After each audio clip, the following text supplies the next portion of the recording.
Assalamualaikum. Today we are going to start unit number 5 from Oxford Reading Circle book 5. Its title is Nurse's Song. Before starting this chapter, I want to share something very important about my videos, that I don't make these videos for only students, but also I make these videos for those who want to learn English, as there are lots of channels who are teaching English through different ways. But my way is different because as I thought लोग जो कि उर्दू और हिंदी बोलते हैं उनका level जो कि intermediate या बिगनर लेवल पर हैं, तो उन लोगों को इंग्लिश स्पीकर्स जो नेटिव्स हैं उनसे इंग्लिश सीखना बहुत मुश्किल है। तो उस वजह से मैं चाहती हूँ कि मैं इंग्लिश और उर्दू और हिंदी को ट्रांसलेशन के साथ लेके चलूँ, ताकि आप लोगों की एक सबसे पहले तो वोकैबुलरी बिल्ड होनी चाहिए, क्योंकि vocabulary is very important. Basic vocabulary आपके पास होगी, उसके साथ ग्रामर करेंगे तो उसके साथ आपकी एक बहुत अच्छा ब्लेंड के साथ आप इंग्लिश बोलना सीखेंगे। ये एक बेसिक स्टेप है for learning English language.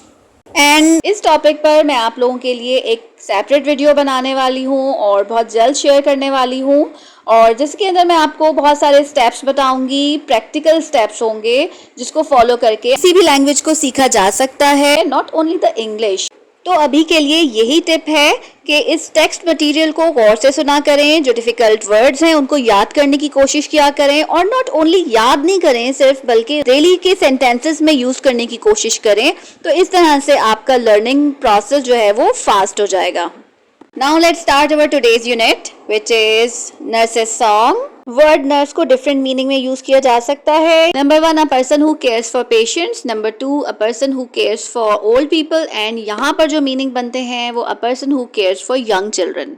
So in this poem we will read about the emotions of a nurse. So let's start reading. When the voices of children are heard on the green.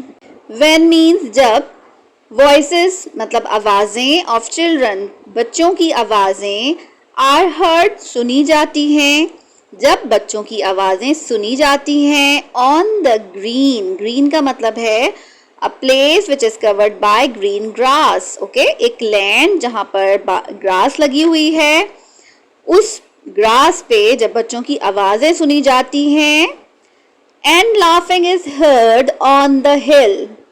Laughing means हंसी, and laughing is heard और हंसी सुनी जाती है on the हिल, पहाड़ी पर। ये ऊपर वाले दोनों सेंटेंसेस कोऑर्डिनेशन में हैं, दोनों के साथ मिला के मीनिंग बन रहे हैं कि जब बच्चों की आवाज़ें सुनी जाती हैं ग्रीन ग्रास पर और उनकी हंसी की आवाज़ सुनी जाती है हिल पर, तो क्या होता है? My heart is rest within my breast and everything else is still. मेरा दिल सुकून में आ जाता है, रेस्ट मीन्स सुकून में, within my breast मेरे सीने में, and everything else is still और हर चीज still हो जाती है, रुक जाती है। Then come home, फिर घर आ जाओ, my children, the sun is gone down, sun नीचे चला गया है, and the dews of night arise. Due कहते हैं शबनम को, जो रात के टाइम एक मॉइस्चर होता है, और यहाँ पर जो रिप्रेजेंट कर रही है ड्यूज का मतलब है रात में मॉइस्चर वाली ठंडक। तो वो ये कह रही है कि रात में जो ठंडक है वो अब अपीयर हो रही है, क्योंकि सन जा चुका है, तो इसलिए अब घर में आ जाओ। Next page. कम कम, आ जाओ आ जाओ। लीव ऑफ प्ले मतलब स्टॉप प्लेइंग, अपना खेलना बंद कर दो। एंड लेट अस अवे, और चलो चलते हैं। अवे मीन्स होते हैं दूर, और इसका मतलब अवे के साथ बनता है कि चलो यहाँ से चलते हैं। Till the morning appears in the skies. Till means जब तक, मॉर्निंग अपीयर्स सुबह जाहिर होती है, इन द स्काईज आसमानों में, मीन्स जब तक मॉर्निंग नहीं हो जाती उस वक्त तक के लिए अपना गेम बंद कर दो और चलो। Next. No no let us play for it is yet day.